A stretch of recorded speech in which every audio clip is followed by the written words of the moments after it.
ទឹកប្រាក់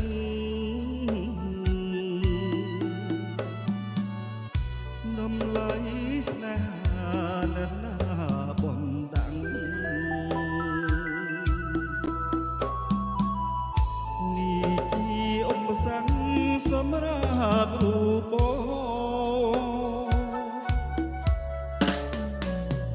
ស្នេហាសម័យនាំឡៃលុយឡាន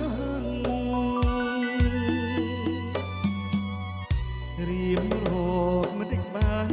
ទៅស្រងនួនល្អ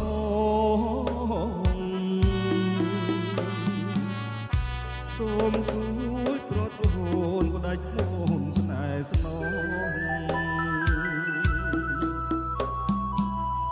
ឃើញអូនបែកក្នុងប្រកងប្រថ្មីចិត្តមួយព្រួយប្រាំងចិត្តមួយខ្មាស់គេ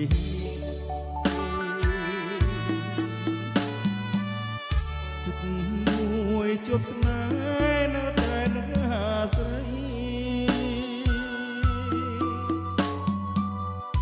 មិនតចិត្តតែមាន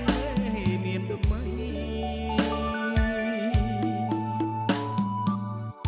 តូចចិត្តខ្លាចអ្វីបានខ្ញុំក្រីក្រ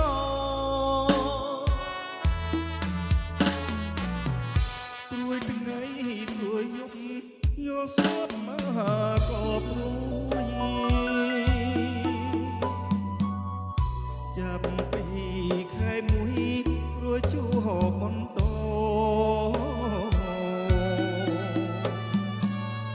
ព្រួយជាប្រចាំកម្មកូនអ្នកក្រ